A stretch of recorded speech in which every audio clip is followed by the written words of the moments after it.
We are leaving our time now. We are leaving our time now.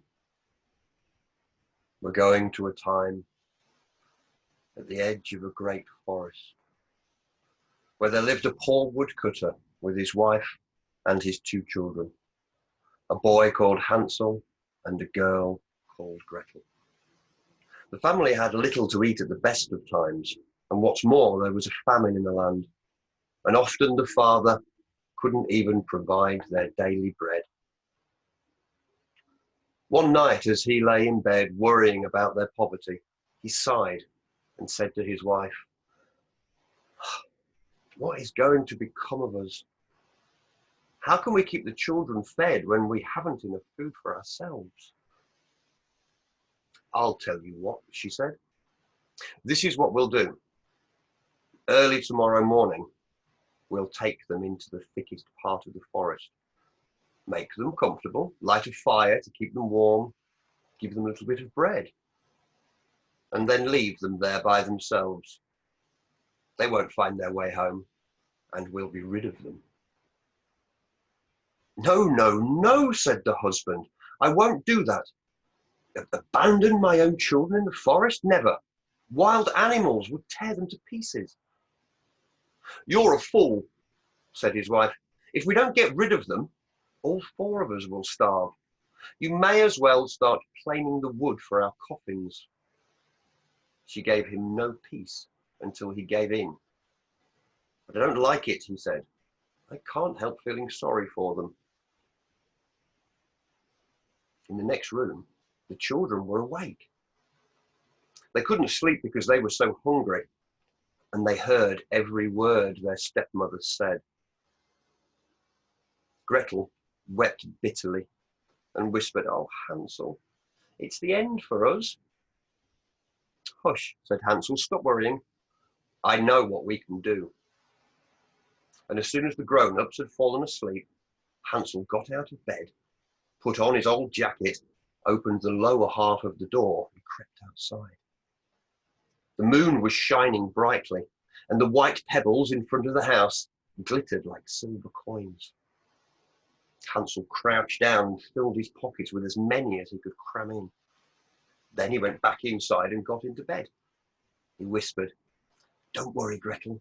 Go to sleep now. God will look after us. Anyway, I've got a plan." At daybreak, even before the sun had risen, the woman came in and pulled the covers off their bed. "Get up, you layabouts," she said. "We're going into the forest to get some wood." She gave them each a slice of dry bread. "That's your lunch," she said, "and don't gobble it up too soon. There's nothing else."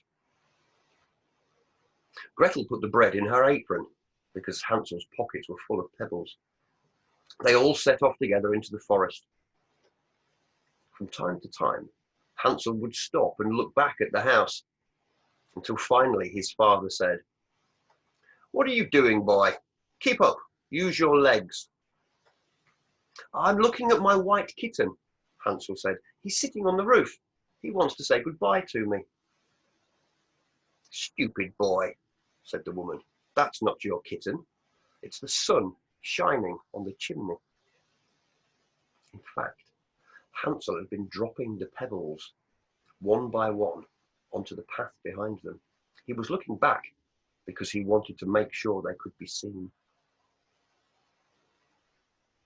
When they got to the middle of the forest, their father said, "Go and fetch some kindling.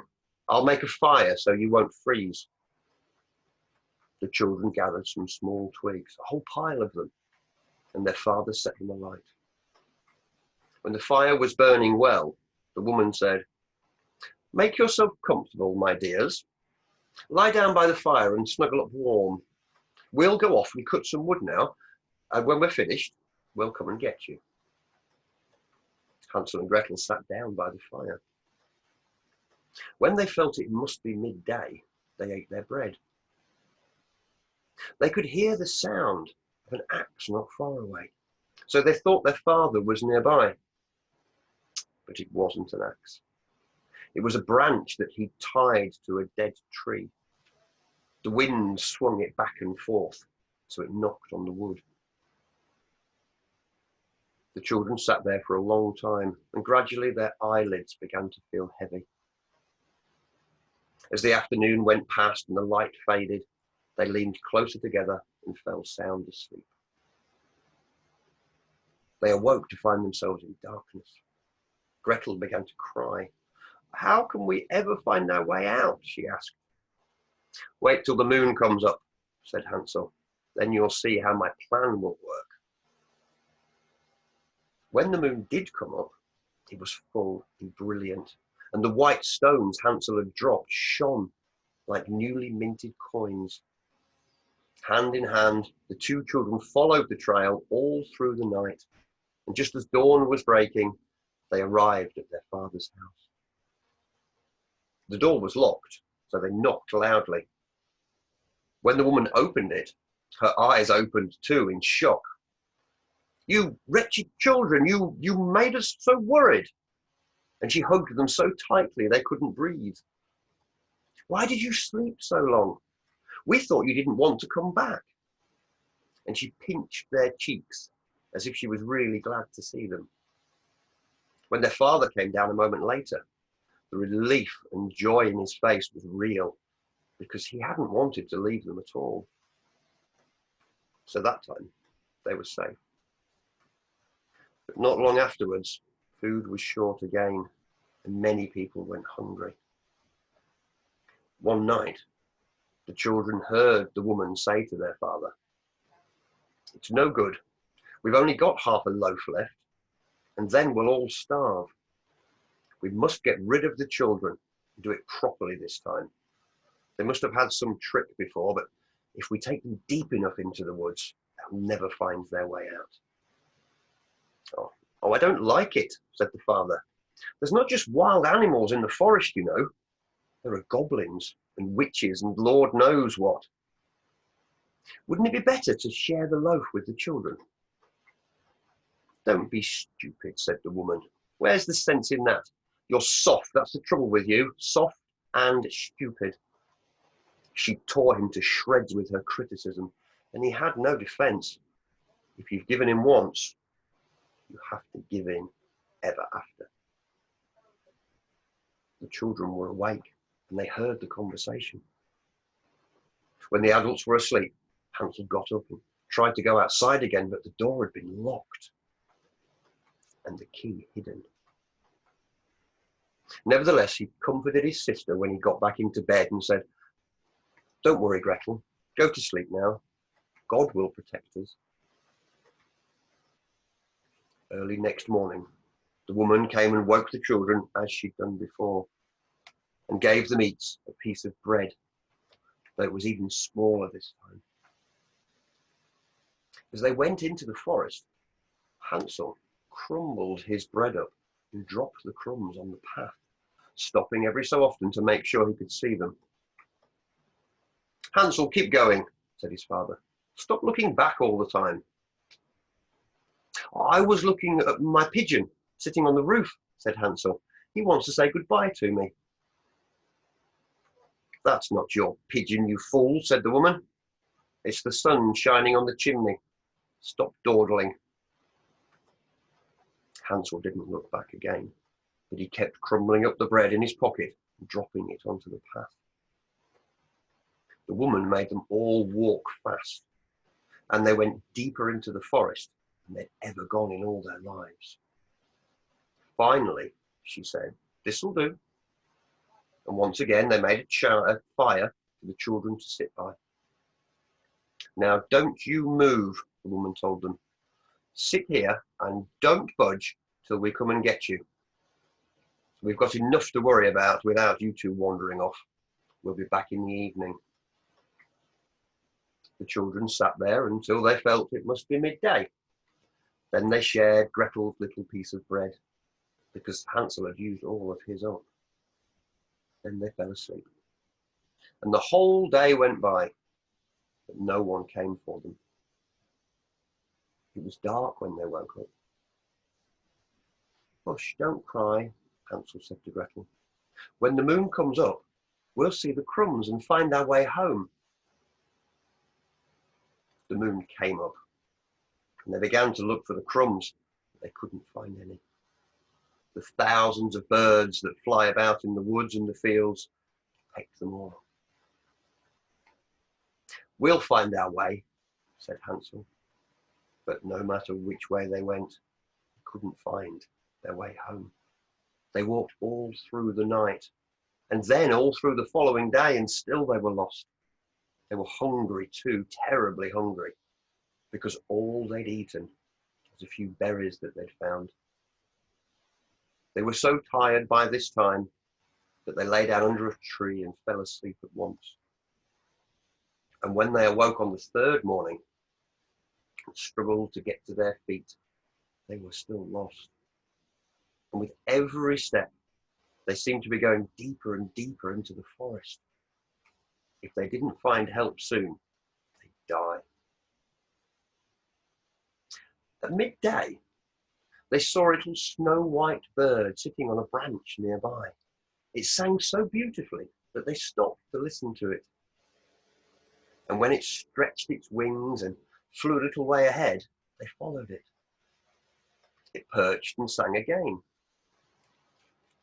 and then again flew a little way ahead, moving no faster than they could walk, so that it really seemed to be guiding them.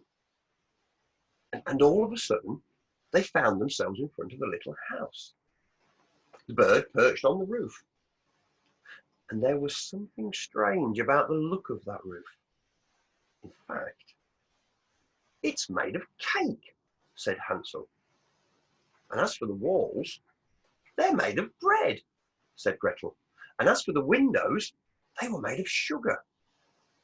The poor children were so hungry, they didn't even think of knocking at the door and asking permission. Hansel broke off a piece of the roof, and Gretel knocked through a window, and they sat down right where they were and started to eat at once. After a few good mouthfuls, they heard a soft voice coming from inside. "Nibble, nibble, little mouse, who's that nibbling at my house?" The children answered, "The wind so wild, the heavenly child." And then they went on eating. They were so ravenous. Hansel liked the taste of the roof so much that he pulled off a piece as long as his arm, and Gretel carefully pushed out another window pane and started crunching her way through it. Suddenly the door opened, and an old woman came hobbling out. Hansel and Gretel were so surprised that they stopped eating and stared at her with their mouths full. The old woman shook her head and said, "Don't be frightened, my little dears. Who brought you here? Just come inside, my darlings. Come and rest your poor selves in my little box of treats. It's as safe as houses." She pinched their cheeks fondly and took each of them by the hand and led them into the cottage. As if she'd known they were coming, there was a table laid with 2 places, and she served them a delicious meal of milk and pancakes with sugar and spices and apples and nuts. After that, she showed them into a little bedroom where there were 2 beds made up ready with snow-white sheets. Hansel and Gretel went to bed thinking they were in heaven and fell asleep at once. The old woman had only pretended to be friendly. In fact, she was a wicked witch, and she had built her delicious house in order to lure children to her. Once she'd captured a child, whether a boy or a girl, she killed them, cooked them, and ate them. It was a feast day for her when that happened. Like other witches, she had red eyes and couldn't see very far, but she had a keen sense of smell, and she knew at once when humans were nearby.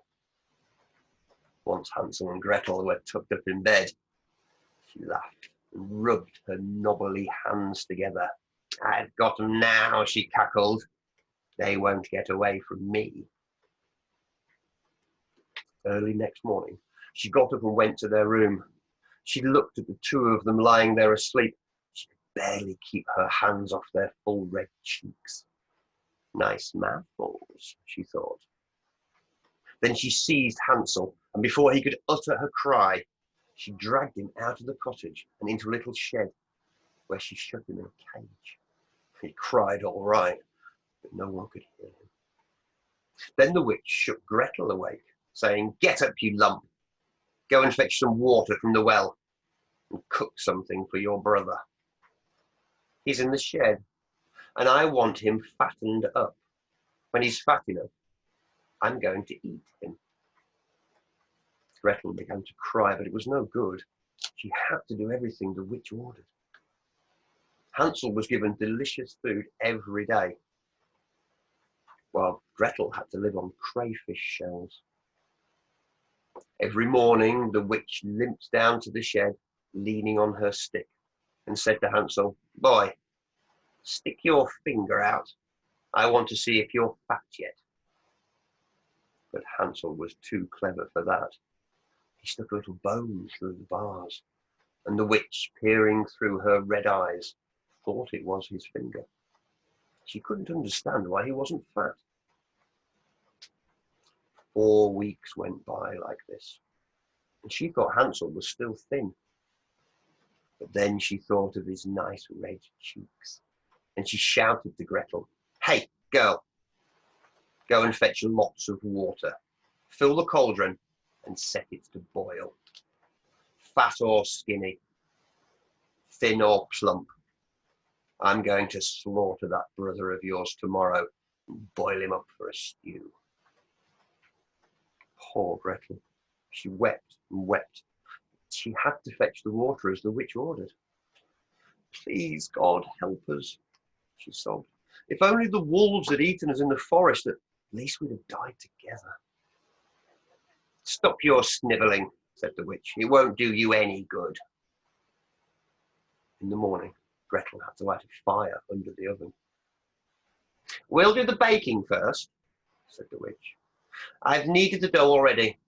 Is that fire hot enough yet?" She dragged Gretel to the oven door. Flames were spitting and flaring under the iron floor. "Climb in and see if it's hot enough," said the witch. "Go on, in you go." Of course, the witch intended to shut the door when Gretel was inside and cook her as well. But Gretel saw what she was up to, so she said, "I don't quite understand. You want me to get inside? How do I do that?" "Stupid goose," said the witch. "Get out of the way, I'll show you. It's easy enough." And she bent down and put her head inside the oven. As soon as she did, Gretel shoved her so hard that she overbalanced and fell in.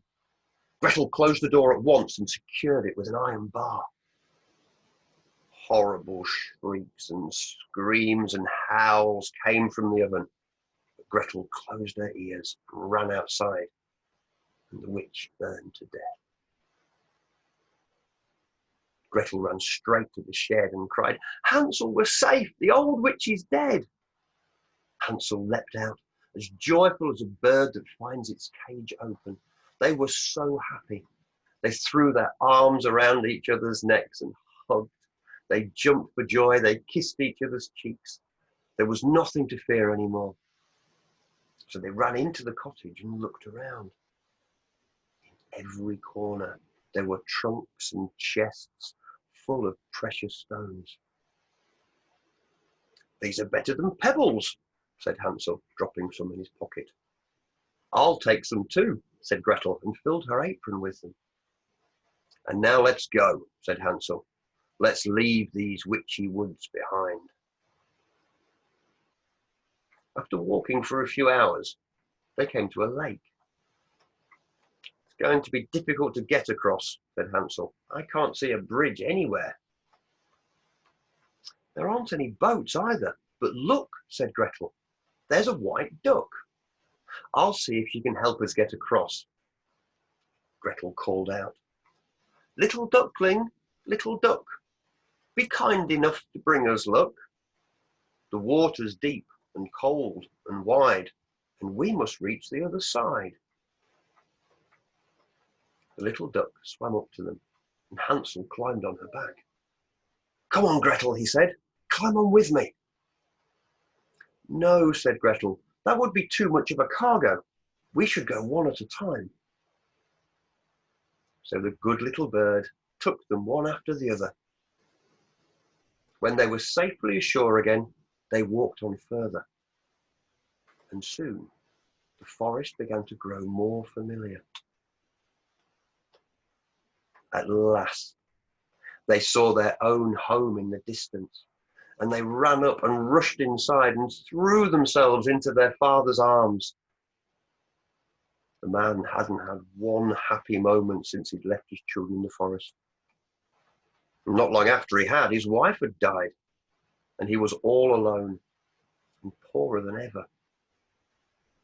But now Gretel unfolded her little apron and shook out all the jewels, so they bounded and scattered all over the room.